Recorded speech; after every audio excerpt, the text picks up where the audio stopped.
김가온님 들어오세요. 안녕하세요. 네. 궁금한 게 진짜 많아가지고 오늘 열심히 준비를 해왔어요. 티가 안 나면 첫 경험이 아니다. 이 부분에 대해서 선생님 의견은 궁금해요. 숨결 지키지 않으면 문란하다 그런 분위기가 있긴 있는데요. 선염막이라고 하는 거는 질 입구에 얇은 막 같은 게 있어요. 아예 없는 경우도 있고요. 구멍이 좀 더 크거나 채처럼 그런 식으로 되어 있는 경우도 있고 사이즈나 이런 것들이 너무 달라요. 선염막이라는 거는 사실 임상적으로 크게 의미는 없습니다. 체육 활동이나 이런 것들을 하면서 회음부에 좀 충격이 가해지면서 자연스럽게 찢어지기도 해요. 티 나는 거로 경험 여부를 판단하고 이럴 건 전혀 필요가 없다는 네, 말씀이시죠? 비과학적인 되게 잘못된 잊어주는 게 좋을 것 같습니다. 이쁜이 수술? 소음순 수술에 대한 광고를 꽤 많이 보는 것 같아요. 어떤 사람들이 하는 수술인가 좀 궁금했거든요. 이쁜이 수술하고 소음순 수술은 조금 달라요. 이쁜이 수술은 성관계를 할 때 바람 빠지는 소리가 난다든가 파트너가 만족스럽지 못하다든가 이런 얘기를 해서 스트레스를 받으면서 오시는 어머니들이 있어요. 쭈그리고 앉아서 김장하시거나 걸레질 하시고 아가를 낳고 나면 질벽이 조금 늘어나게 돼요. 질벽이 약해지니까 자궁이 쭉쭉 내려와요. 오줌보도 빠져나오는 경우가 생기고 직장도 빠져나와서 여기 이렇게 닿는 분들이 꽤 많아요. 그런 거를 원래 치료하기 위해서 만들어진 수술인데 요즘은 넓혀져 있는 질을 축소하기 위해서 쓰이죠. 진짜 처음 들었어요. 완전 미용 목적 그런 걸로만 되는 줄 알았는데 다른 좋은 목적들이 있다고 하니까 네. 되게 신기하네요. 수술을 한 본인의 성감도 좋아지나요? 사람마다 다른 것 같아요. G스팟이라고 하는 게 질 앞쪽에 있다고는 하는데 의학적으로 있다 없다가 아직도 논란이 많아요. 명확하게 밝혀진 오르가즘의 기관은 클리토리스. 그럼 소음순 수술은 또 어떤 거예요? 소음순이 생긴 게 정말 천차만별이에요. 늘어난 정도가 심해서 섹스 도중에 안으로 말려 들어간다든가 분비물이 자꾸 닿다 보니 피부염이 생긴다든가 소변을 볼 때 소음순을 따라서 여기저기 방향으로 그렇죠. 그런 경우가 자꾸 반복이 된다던가 할 경우에 만들기 위해서 하는 수술입니다. 완전히 다른 수술이고 목적도 다르네요. 아, 나 소음순 수술 하고 싶다 라고 먼저 얘기하시는 분들이 요즘 좀 늘어나고 있어요. 성형수술이랑 비슷한 건가요? 맞습니다. 클리토리스가 남성의 성기나 기두보다 잘 느껴진다 이런 말을 들었는데 그게 진짠가요? 남자보다 여자가 더 예민하다 이런 보고는 아직 명확하게 있지는 않지만 상당히 중요한 오르가즘을 느끼기 위한 기관이면은 네, 정말 쾌감만을 위해서 존재하는 게 맞나요? 맞습니다. 남성 페니스의 귀두랑 상동 기관이라고 보시면 되는데 아주 작은 곳에 신경 다발이 응축돼 있는 곳이에요. 여자들 같은 경우도 피부가 한꺼풀 덮여져 있어요. 남성에게서의 귀두를 덮는 표피라고 보시면 돼요. 그 인터넷에서 보면은 성기 미백 크림 이런 말도 안 되는 것들을 보는데 유전이다, 관계를 많이 하면 변형된다 이거에 대한 약간 감론을박이 있는 것 같아요. 포르노 연출된 거기 때문에 판타지가 있죠. 아래도 핑크, 유디도 핑크. 우리는 무슨 인종? 황인종. 백인에 비해서는 멜라닌 색소가 짙을 수밖에 없고 임신을 하게 되고 하면서 멜라닌 색소가 좀 더 침착이 되고 검어지는 그런 현상이 생길 수도 있고요. 아래쪽 같은 경우는 바지나 속옷이나 이런 데 쓸리면서 멜라닌 색소가 침착되면서 까맣게 보이는 거고 이거를 위해서 바르고 뭐 이거 하는데요. 아직 정립된 바가 없고요. 레이저를 쏜다고 하지만 왜 굳이 그렇게까지 해야 되나 싶어요. 그래서 저는 권유하지 않습니다. 여성들은 특히나 본인이 자위하는 것에 대한 엄청난 죄책감들을 많이 가지잖아요. 질이 너무 늘어나면 어떡하지? 색깔이 진해져서 내가 자위를 했던 걸 남자들이 눈치채면 어떡하지? 자위를 해서 색소 침착이 된다기보다는 성관계 할 때도 좀 닿고 자연스러운 마찰로 인해서 까매지는 거지 자위를 많이 하는 애 같다? 그런 거는 좀 바뀌었으면 하는 바람입니다. 자위를 했다고 해서 질이 넓어지지는 않습니다. 질 자체는 탄력성이 있기 때문에 돌아가려는 성상이 있어요. 질이 넓어지는 경우는 출산할 때 아기 머리가 이 정도거든요. 이 머리가 나오고 주변에 근육이 찢어지고 아니면 평상시에 무거운 거 들거나 쭈그리고 앉아서 하는 행동을 많이 했다거나 그런 경우에는 이제 질이 좀 넓어질 수 있어요. 그래서 이제 젊었을 때부터 사실은 케겔 운동을 해야 됩니다. 나중에 나이 먹고 요실금 증상 생기고 그때 하려고 하면 이미 늦었어요. 왜 이런 얘기는 우리에게 아무도 해주지 않는 거죠? 남성들한테도 좋으니까 이 케겔 운동 같은 거는 생각날 때마다 앉아서 이제 일할 때도 쪼였다가 풀어줬다가 지금 이거 보고 계시는 분들 네, 다 운동 오늘 중입니다. 지금 피디님 카메라님 다 앉아가지고 하고 있거든. 제일 산부인과를 많이 가는 이유는 지렴이 질염이잖아요. 질염이 생기는 원인이 좀 궁금해요. 하루에 수십 번씩 듣는 질문입니다. 질이 있으니까 염증이 생길 수 있다. 이 안에가 무균 상태라고 생각하시는 분들이 있어요. 이 안에는 아주 수많은 균들이 있습니다. 우리가 섹스를 했다던가 면역력이 떨어져서 이 안에 환경이 바뀐다거나 성병이 아니어도 질염이 생기게 돼요. 자연스러운 거예요. 너무 다양한 요인이 그렇죠. 산부인과 오셔서 이게 어떤 균에 의한 건지를 먼저 확인하고 그다음에 안심하셨으면 좋겠습니다. 질염을 계속 방치를 하게 되다 보면 여성의 염증은 이렇게 올라가요. 점점 올라가서 골반염까지 가게 될 수 있기 때문에 난관의 기능이 망가지게 되고 임신이 안 될 수 있어요. 질염이 있을 때 그때그때마다 전문가의 치료를 잘 받으시고 따라주시는 게 좋아요. 제가 참 인상적이었던 경우는 12개월짜리 아기가 아래쪽에 분비물이 나온다고 냄새가 난다고 해서 진료실에 와서 같이 이렇게 봤어요. 아가들은 여기가 더 가깝겠죠. 소변 관리나 대변 관리가 안 되면 요 안에 잡균이 들어가서 질염이 생기기도 해요. 유아기라든가 초등학교 아가들도 염증은 생길 수 있다. 건강하게 내 성기를 관리할 수 있는 방법 같은 게 있을까요? 간혹 선생님 저는 이 안까지 깨끗하게 씻어요 라고 하시는 분들이 있어요. 그런데도 왜 질염이 생기느냐? 대장으로 살고 있는 애들이 뭐다? 유산균. 그 유산균을 빡빡 씻어내시니 그 자리를 다른 애들이 차지하게 돼요. 오히려 염증이 생길 수 있고. 물로만 가볍게 외음부를 씻어주는 정도면 충분할까요? 네, 그럼요. 분비물이 많을 때는 세정제를 매일 쓰지만 하루에 한 번 정도만 쓰시면 되고요. 성관계 전후라든가 우리 샤워할 때 만져지는 건 없는지 이런 것들도 확인해 볼 수 있고, 비누는 알칼리이기 때문에 비누로 빡빡 씻으라는 그런 얘기들도 있는데 절대 제일 나쁩니다. 저뿐만 아니라 많은 분들이 좀 궁금해하실 내용들일 것 같아가지고 좀 정리해서 가져왔는데, 덕분에 제가 산부인과 갈 때도 문턱을 낮춰서 갈 수 있을 것 같아요. 감사합니다. 진로비 결제하러. 예.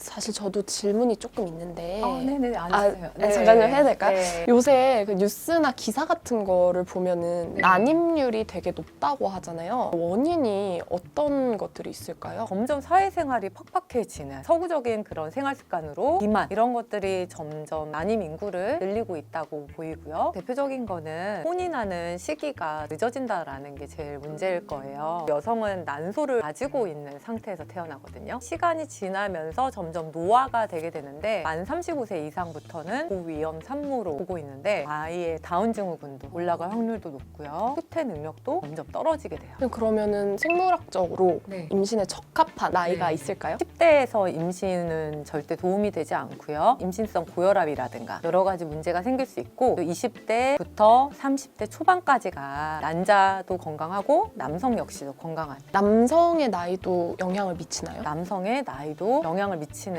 팩터입니다. 일부 유전병에서는 남성의 나이에 따라서 발생률이 증가하는 경우도 있어요. 예쁜 정자들 수도 적어지게 되고 운동성도 떨어지게 되고요. 난관까지 가야 난자를 만나게 되는데 여기까지를 가질 못해요. 난임 부부에서 여성 쪽에서 더 많이 죄책감을 느끼게 되는데 40%가 여성의 원인, 40%가 남성의 원인, 20%는 원인 미상인 경우예요. 선생님, 그러면은 임산율이 높아지는 체위가 따로 있을까요? 섹스 후에 엉덩이를 들어라, 거꾸로 서 있는 자세가 좋다, 뭐 등등 여러 가지 얘기가 있는데 사정을 안 해서 해도 안 좋은 정자들은 자궁 경부를 뚫고 들어가지 못해요. 성관계 할 때 스트레스 받지 않고 하는 거가 훨씬 더 임신율을 높일 수 있는 방법이라고 생각해요. 서로 안정적인 상태에서 그럼요. 아이를 가지면서 몸이 달라지고 하는 두려워서라도 애를 잘 안 낳는 것 같아요. 극복할 수 있는 게 있나요? 임신을 하게 되면 평균 12.5kg 정도는 지방이 늘어나는 거는 반드시 필요한 문제거든요. 튼살도 생기고 체형도 바뀌고 여성으로서의 자존심이 저하되는 그런 경우를 볼 수 있어요. 하지만 이제는 분만을 하고 나서 정상 체중이라든가 체형으로 돌아갈 수 있는 방법들은 있습니다. 첫 번째는 골고루 여러 가지 잘 먹으면서 12.5kg라는 적정한 체중 증가를 유지하는 게 제일 중요해요. 그 다음에 출산하고 나서 산육기라고 하는데 그 시기를 안전하게 잘 지내고 나서는 똑같이 운동을 하셔도 돼요. 크로스핏, PT, 필라테스 이런 거 다 하셔도 됩니다. 육아 때문에 많이 힘들고 이런 거는 당연하지만 보통 출산 후 1년 안에는 정상 체중으로 돌아와야 빼기가 훨씬 더 쉬워요. 외국 같은 경우는 어제 애 낳고 오늘 일어나서 출근한다, 산후조리가 필요 없다는 의견이 좀 있는데 그건 그거에 대해서는 서양 여성과 동양 여성의 그런 체력 차이도 조금 있는 걸로 봐서는 조금 무리가 있지 않나 싶고요. 그러다 보니까 산후조리원이라는 특수한 문화가 발달을 하게 됐어요. 산후조리원이라는 거는 우리나라에서 시작되고 우리나라에만 있는 거고 다른 나라로 역수출이 되고 있기는 하나 의학적으로는 꼭 필요한 건 아닙니다. 오히려 많이 움직일수록 훨씬 더 회복은 빨라집니다. 오로 배출도 더 많이 되고요. 그게 아기를 낳을 때 다 빠지는 게 아니라 네, 아니에요. 단 주치의랑 상의를 해서 아기가 너무 커서 골반이 많이 틀어졌다거나 이런 경우는 바로 움직이는 건 좋지 않겠죠. 그러면 선생님 아기들이 엄마 뱃속에 있을 때 이런 걸 들었어 뭐 이러는 게 가끔 있잖아요. 네. 저희가 하는 말 혹은 먹는 음식이 아이 성격이나 행동에 영향을 미치게 되나요? 직접적으로 듣는다기보다는 엄마의 심리 상태, 스트레스를 받았을 때는 코르티솔이라는 호르몬이 우리 몸에서 나와요. 아가한테도 스트레스로 다가올 수는 있어요. 하지만 얘기를 했다 해서 아기가 그거를 다 듣거나 이렇지는 않습니다. 그리고 먹는 음식도 마찬가지로 중금속들이 먹이사슬 꼭대기에 있는 물고기들에 많기 때문에 요만한 아기들이 그대로 흡수하게 되면 문제가 생길 수 있겠죠. 카페인도 아기의 자율신경이나 이런 쪽에 문제를 일으키고 자궁을 빨리 수축시켜버린다거나 이런 문제가 생길 수 있어서 하루에 한 잔 정도로만 제한하고 있고요. 인터넷에서 또 많이 봤는데 자연분만으로 낳는 것보다 제왕절개로 낳는 것이 아이가 머리가 더 나빠진다. 물론 이 방송도 인터넷으로 나가긴 하겠지만 그런 얘기가 또 참. 아가가 이런 상태라든가 엄마가 조금 위험한 상태라든가 할 때는 제왕절개를 하는 거예요. 단순히 분만 방법이 아이의 머리를 나쁘게 한다라는 지능 차이가 있다라는 거는 정설로 인정되고 있지는 않습니다. 자연분만이 무조건 더 좋다. 강요하는 그렇죠. 분들도 되게 많다고 많아요. 하더라고요. 많아요. 자연분만을 할 수 있는 상황이라면 자연분만을 하는 거고요. 그럼 자연분만을 할 수 있는데 제왕절개를 선택할 수도 있는 건가요? 그렇죠. 전 세계적으로 올라가는 추세인데 제왕절개로 아기를 바로 꺼내버리는 거를 좀 더 간편하게 생각하는 엄마들도 있고요. 아빠 역시도 엄마가 고생하면서 아파하고 이런 거를 견디는 거를 괴로워하는 아빠들도 상당히 많아요. 수중분만 이런 것도 있다고 들었어요. 네. 제일 네. 안전한 거는 어떤 아기의 상태를 모니터링하고 엄마의 상태를 같이 봐서 개별적으로 정해져야 가장 안전한 거고요. 산부인과 의사 입장에서는 수중분만은 그렇게 좋은 방법이 아닙니다. 아이가 나왔을 때 즉각적인 처치가 좀 어려울 수 있고요. 분만을 할 때는 소변도 나오고 전도 나올 수 있어요. 그게 수중분만에서 이루어지면 아가한테도 오염물질이 닿을 수도 있고요. 적절하게 회음절개가 들어가지 못한다거나 출혈을 정확하게 바로바로 처치하지 못할 수도 있어요. 산모나 아기한테 다 위험할 수 있어요. 엄마의 네. 양수에서 헤엄치는 것처럼 네.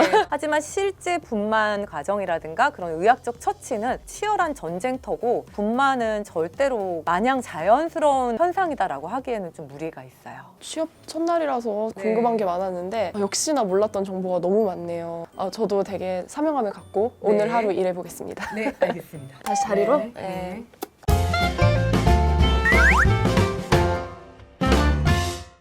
네, 이상랑님 들어오실게요. 아유 안녕하십니까. 안녕하십니까. 산부인과에 어떻게 방문을 평소에 산부인과에도 좀 여쭤볼 게 사실 있었거든요. 네, 환영합니다. 감사합니다. 네. 첫 번째로 좀 궁금한 게요. 어머니뿐만 아니라 제 여자친구까지도 생리통이 좀 심한 편이에요. 그 생리통을 좀 완화할 수 있는 방법이 없을까? 생리통의 원인은 1차성과 2차성으로 나눌 수가 있어요. 1차성은 원인을 알 수 없는 생리통입니다. 2차성은 원인이 있다라는 거예요. 2차성에는 자궁근종, 헌근증, 자궁내막증 등등의 여러 가지 원인이 있기 때문에 우선 산부인과에 오셔서 통증을 일으킬 만한 구조적인 문제가 있는지 없는지를 보고 나서 1차성이냐 2차성이냐를 판단하게 돼요. 가장 많은 게 사실은 1차성이에요. 특별하게 문제가 없는데도 자꾸 생리통이 있다. 두통, 치통, 생리통 하는 약 같은 걸로 같이 조절을 해볼 수 있는 거고요. 팁을 드리자면 생리를 시작하기 한 2, 3일 전부터 복용을 하시는 게 좋아요. 생리 초기까지 복용을 하시면 훨씬 더 통증 조절이 쉬워집니다. 보조적으로는 찜질 같은 거. 완화가 되는군요. 그렇죠. 진통제를 먹게 되면은 내성이 생겨서 두 알을 먹어야 되고 일반적인 생리통에서는 내성이 생긴다거나 이런 건 너무 걱정하지 않으셔도 돼요. 약국에서도 사서 드실 수도 있지만 병원에서 같이 또 상의해가지고 진통제 종류를 바꿔볼 수도 있는 거라서 자기한테 맞는 걸로 써볼 수도 있어요. 내성에 대해서는 전혀 걱정을 너무 하지 않아요. 걱정하지 않으셔도 되고 본인이 그 약의 용량을 본인이 결정하시는 건 위험하거든요. 있거든요. 조절이 잘 안 될 경우에는 전문가랑 상의를 하셔야 되고 경부 피임약, 호르몬제 같은 걸로 통증을 좀 줄여보기도 합니다. 그래서 생리하면 갑자기 두통 또는 막 우울해진다거나 변비가 생긴다든가 생리 주기에 따라서 호르몬도 이렇게 다 바뀌기 때문에 안정화시키기 위해서 쓸 수 있는 게 바로 복합 경부 피임약이에요. 보통 우리가 머시로 약국에서 파는 것들 또는 병원에서 처방할 수 있는 야즈, 클레라, 야스민 이런 것들로 생리 전 증후군을 조절해 볼 수 있어요. 생리 양도 보면은 매달 달라지잖아요. 그거는 또 이유가 뭔지 궁금해요. 정상적인 거는 매달 비슷해야 됩니다. 매달 다르다라고 느끼는 분들은 검사를 한번 해보셔야 돼요.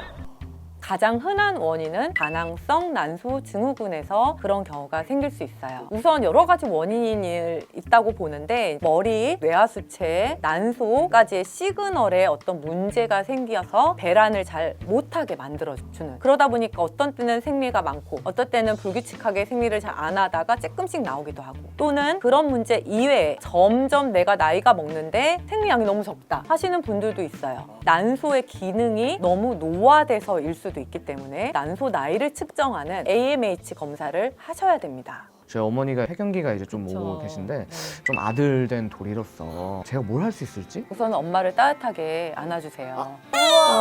갱년기가 되면 우울한 기분도 들 수 있고 수면 장애도 생기고요. 얼굴 화끈거리거나 식은땀이 막 나서 일상생활도 하기 어려워하시는 분들도 계시고, 남자와 다른 거는 골 밀도가 아주 급속하게 떨어집니다. 호부랑 할머니가 더 많아요? 할아버지가 더 많아요? 할머니가 훨씬 많았던 것 같아요. 폐경으로 인해 골 밀도가 급격하게 낮아지기 때문에 생기는 거예요. 그러다 보니까 폐경 보조제 같은 게 있기는 합니다. 호르몬제예요. 전문의랑 상의를 해서 내가 제일 불편한 증상이 뭔지에 따라서 써야 되고, 왜냐면 호르몬제는 양날의 검 같은 거죠. 감시 없이 마음대로 쓸 경우에는 유방암이라든가 자궁 내막암이라든가 그런 것들을 일으킬 수가 있어요. 1년에 한 번씩 유방이라든가 자궁 경부 검사, 초음파, 다른 간 수치나 초음파 수치에 대해서 감시를 해야 돼요. 가족들이 서포트를 해줄 수 있는 약이나 영양제 같은 거를 고민을 하신다면 저는 비타민 D와 칼슘 제제가 같이 복합되어 있는 약들을 추천을 해드려요. 밥이다 생각하고 드셔야 돼요. 바른 생각이라는 콘돔 회사에 다니니까 네. 이 질문을 또 안 드릴 수가 없는데, 임신 중에 성관계를 갖는 것이 산모나 태아에게 괜찮을까? 많이들 물어보세요. 성관계 자체가 절대 금기는 아니세요. 우선 임신은 초기, 중기, 후기로 나누게 돼요. 1단계를 넘어서는 14주까지는 불안정한 시기예요. 그때는 피해 주시는 게 좋고, 중기부터는 부부관계를 하셔도 괜찮아요. 근데 이제 후기가 되면 엄마 배가 많이 올라가죠. 격하게 하다 보면 자궁 경부에 자극이 되면서 자궁 수축을 유도할 수가 있어요. 아기가 일찍 나올 수도 있기 때문에 조심해야 되고, 배를 압박하지 않는 자세 선에서 성관계는 하셔도 됩니다. 또 이어서 생리를 하는 네. 여자친구, 와 이제 관계를 가져도 될까? 궁금증도 많이들 있으실 것 같아요. 임신이 안 되니까 더 안전한 거 아니냐 이렇게 물어보는 남성분들도 계시고 여자분들도 마찬가지고요. 우선은 생리 중에는 피하시는 게 좋긴 좋아요. 이제 피가 빠져나오려면 경부가 원래는 이렇게 꽉 잡고 있어야 되는데 살짝 벌어진 상태이기 때문에 우리가 관계를 했을 때 균이 상행성으로 타고 올라갈 확률이 높아져요. 평상시에는 우리가 정상 분비물로 된 마개 같은 게 딱 있는데 생리 때는 그것도 다 씻겨져 내려가는 상태이기 때문에 경부를 보호해 줄 만한 게 없어요. 자궁 안쪽으로 염증이 타고 올라갈 수 있는 위험도가 훨씬 더 높아집니다. 산부인과 전문의로서 추천하고 싶은 피임 방법이 혹시 있을지 궁금해요. 가장 좋은 피임 방법은 성관계를 안 하는 게 가장 좋은 피임 방법입니다. 상상도 못했어요. 100%에 가깝게 하기 위해서는 남자 여자가 함께 피임을 하는 거를 권고를 해드리고, 접근성이 좋은 게 뭐죠? 콘돔이죠. 근데 사용 방법도 그렇게 어렵지 않고 웬만한 바이러스도 다 막아줄 수 있다라는 프로텍션의 관점에서 상당히 좋은데, 문제는 콘돔이 터진다든가 안에 말려 들어갔다든가 다 새버린다든가 그거를 예방하기 위해서 경부 피임약, 두 번째는 자궁 안에다가 삽입해서 넣는 루프가 있어요. 세 번째는 팔에다가 삽입하는 임플란론이 있습니다. 그런 것들을 같이 하면서 콘돔도 사용하시는 거를 권유해드려요. 간혹 사후 피임약을 많이 이제 드시는 분들이 있는데 그걸 마치 피임 방법인 것처럼 쓰시는 분들도 가끔 있는데, 진짜 그거야말로 내성이 생길 수 있고 오히려 실패 확률이 더 높아질 수 있고 생리 불균형이 생길 수도 있어요. 미레나나 임플란론을 시술을 했을 때 급격하게 뭐 살이 찐다거나 빠진다거나 부작용이 있다고 들었어요. 임플라논이나 미레나 자체가 프로게스테론의 유사체인 프로게스틴을 넣는 건데, 프로게스테론의 작용 중에 하나가 장 운동을 저하시키고 수분을 끌어당기는 그런 부작용이 있어요. 여자들이 그거에 대해서 너무 공포감을 갖다 보니까 대규모 스터디를 시행을 했고, 결과적으로는 이것 때문에 살이 찌는 거는 아니다라고 나왔습니다. 많이 드신 겁니다. 네. 아까 말씀해주신 경구피임약들도 몸에 안 좋을 수 있나요? 이제 호르몬 제다 하면 무섭다라고 생각을 하시거든요. 충분히 이해가 되고요. 예전에는 너무 고농도의 피임약이었기 때문에 정말로 유방암을 일으키거나 자궁 내막암을 일으키거나 문제를 일으키는 경우가 있었어요. 보통 약국에서 시판하는 게 2세대, 3세대고요. 병원에서 처방하는 게 4세대 피임약이에요. 1세대에서 이제 4세대까지 발전을 해왔으니까 어느 정도 안전성이 많이 확보가 된 약이라고 볼 수 있겠네요. 네, 훨씬 안전하죠. 5년 이상 드시면 난소암이라든가 대장암을 리스크를 낮춘다라는 보고까지도 있어요. 그리고 만 35세 이상에서 흡연자일 경우 처방을 거의 금기하고 있는데, 그 이유 중에 하나가 혈전을 에스트로겐이 일으켜요. 근데 담배를 필 경우에 그 성향이 더 올라갑니다. 또 여성분들은 외음부 쪽에 액을 분비를 하게 되잖아요. 수분 섭취량이랑도 좀 비례해서 증가되거나 이런 게 있나요? 콧물, 네, 아니면 질 분비물 전부 다 수분이 잘 보충돼야만 잘 나오는 거겠죠. 남성은 쿠퍼액이라고 테니스에서 그렇게 나오지만 여자들은 나오는 데가 따로 있어요. 입구에서 여기 양쪽에 아주 작은 미세한 구멍이 있습니다. 이걸 발견한 사람의 이름을 따서 바르톨린 셈이라고 해요. 바르톨린 씨가 발견했군요. 네. 아주 이 구멍이 작다 보니까 잡균들이 있거나 아니면 심한 경우는 임질균이 있거나 이럴 때 그 입구를 막기도 해요. 샤워를 하다가 여기에 뭐가 만져진다고 하면서 오세요. 또는 그냥 앉아 있는데 불편하고 열감이 느껴진다고 해서 오세요. 그런 경우에 한 80~90%가 바르톨린 셈에 농양이 생기는 경우가, 그게 아주 커지면 계란 사이즈처럼 커지기도 해요. 처음에 만져질 때 빨리 오셔서 STD 검사랑 고여있는 분비물을 바늘로 찔러서 빼야 됩니다. 혹시 빠르게 좀 내원을 하는 네. 게 문제가 있으면 네. 20대 때 정점을 치달았다가 쭉 떨어지는 성욕 그래프가 있더라고요. 네. 그래서 좀 이게 의학적으로 검증이 된 건가? 논문이나 이런 기사들을 좀 찾아봤습니다. 많더라고요. 아, 정말요? 네. 근거가 없는 얘기는 아니에요. 남성은 20대 때 테스토스테론이 제일 많이 생기는 시기이기 때문에 그렇고, 여자 역시도 27세에서부터 45세까지가 가장 성욕이 올라가는 시기라고 되어 있어요. 여자는 이 안에 생리적인 성숙 자체가 조금 늦기 때문에 45세까지 네. 더 궁금한 게 생기면은 여자친구를 손잡고 한번 찾아뵙도록 하겠습니다. 감사합니다. 네, 감사합니다. 네, 감사합니다. 질문 너무 많이 하셔가지고 진료비가 좀 많이 나왔어요. 아, 상담비가 조금 추가됐나요? 네, 좀 셉니다. 예.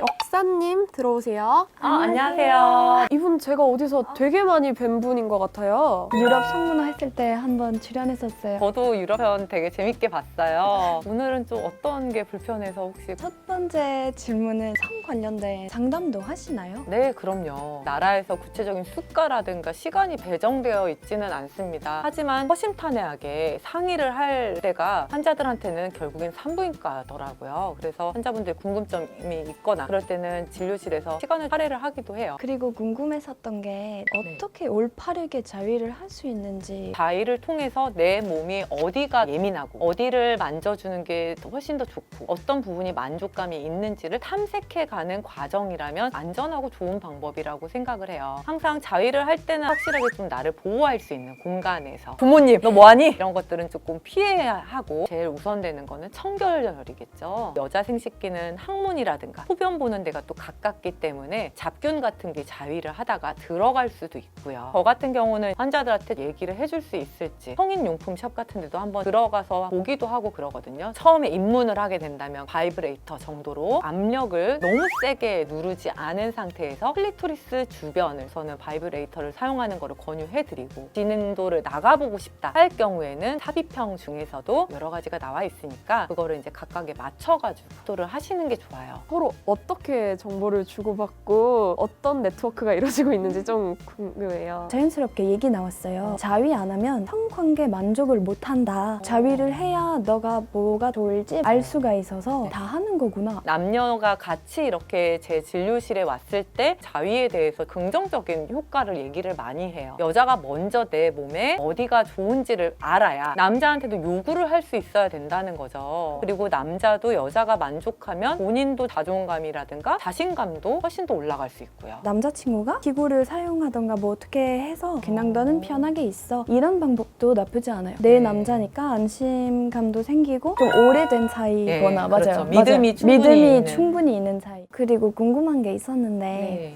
정기적으로 속옷을 언제 새로 사야 되나요? 외음부가 닿는 부분, 그 부분이 착색이 된다거나 그러면 저는 가감없이 버리고 새로운 속옷으로 교체를 하라고 말씀해드리고, 외음부가 닿는 부분이 꼭 면이 되어 있는지 확인하고 구입을 하시는 걸 권유해드리고, 보풀이 생기는 경우도 있어요. 그러면 피부염 같은 거를 일으킬 수 있기 때문에 그때는 바로 버려주세요. 브래지어도 마찬가지죠. 모양이 변형이 됐다거나 컵 자체가 나의 사이즈와는 또 달라지게 되면 자기 체형에 가장 맞는 거를 사용하기를 권유해드리고요. 요새 브라를 하지 않는 게 더 몸에 좋다 이런 얘기들을 하더라고요. 의학적으로는 브라를 하든 안 하든 크게 문제되지는 않는 것 같아요. 하지만 이제는 유방의 사이즈에 따라서 볼륨이 있는 여성 같은 경우는 그냥 우리 몸이 이렇게 받치는 상태에서는 어깨나 이런 데가 더 아플 수 있어요. 그럴 때는 브래지어를 함으로써 힘을 분산시켜서 받쳐주는 게 좋고. 네, 그리고 공공 화장실에 가면 휴지가 있잖아요. 네. 세균이 너무 많지 않을까 싶고 그렇게 닦아도 되는지 아니면 안 닦는 게 더 깨끗한지 모르겠어요, 가끔씩. 많은 사람들이 손이 닿을 수 있는 거다 보니까 개인 휴지나 개인 물티슈를 가지고 다니는 게 가장 위생적인 걸 거예요. 하지만 그렇지 않은 경우에는 우선 계속 풀리면서 새 면이 나오다 보니까 너무 걱정 안 하셔도 될 것 같아요. 공공 화장실에서 앉아도 되나요? 외국에서는 네. 분명히 스쿼트 절대 아. 안 앉아요. 보기만 해도 더러워 보여서. 보기에도 너무 더러우면 스쿼트를 해야 되지 않을까. 백화점이나 이런 데 같은 관리가 잘 된 경우는 휴지로 아니면 젤로 된 클리너 같은 게 있다 보니까 한번 닦고 소변이나 대변을 보고 나서 흔적을 남기지 않았는지 확인하고 처리하고 나가는 습관이 제일 나은 것 같아요. 저런 화장실을 어쩔 수 없이 사용을 하게 돼야 되는 상황에서 질병이나 그런 게 어떤 게 있을까요? 대장균이라든가 이런 것들이 묻어 있을 수 있기 때문에 분들이 주변을 돌다가 안으로 들어갈 수가 있겠죠. 질염도 생길 수 있고 공공 화장실은 깨끗하게 이용을 해야겠죠. 저희 나라에서 털을 네. 완전히 없애는 유행이 있어요. 그 부위를 보호하려고 남기지 않았을까 싶은데 네네. 해도 돼요. 했을 때 장점은 위생 상태를 유지하는데 훨씬 더 편해요. 털에 이제 잡균들이 더 묻어 있을 수 있고 모낭염 같은 것도 생길 수 있고, 사실 의사 입장에서는 질경을 넣을 때도 훨씬 편하고 피부 같은 게 다 드러나기 때문에 이상이 있거나 해도 훨씬 더 발견하기가 쉬워요. 근데 이렇게 진화가 된 모든 이유가 있다고 저도 생각을 하고, 외부의 해로운 것에서 보호를 할 수 있는 능력이 있는 거고, 성관계 시에 직접적으로 회음부가 부딪힐 때 완충되는 역할을 하기도 하고요. 대신에 깨끗하게 위생을 잘 관리만 한다면 특별한 일은 없습니다. 그리고 한국에서 자궁경부암이 예방 접종 있잖아요. 네네. 엄청 비싸다고 들었어요. 그거 왜 이렇게 비싼지. 기본적으로 의료 보험이나 의료 시스템의 차이 때문에 가격이 달라지는 걸 겁니다. 우리는 보통 고등학생일 때 백신만 이제 돈 내면 되고 치료 얘가 네. 국가에서 마련해주고 각각 국가에서 하는 시스템 차이 때문에 생기는 것 같아요. 이 예방 접종을 해야 되나요? 반드시 하시는 걸 권유해드려요. 네, 우리 몸에서 명확하게 원인이 발견된 암은 자궁경부암밖에 없어요. 예방이 가장 최선의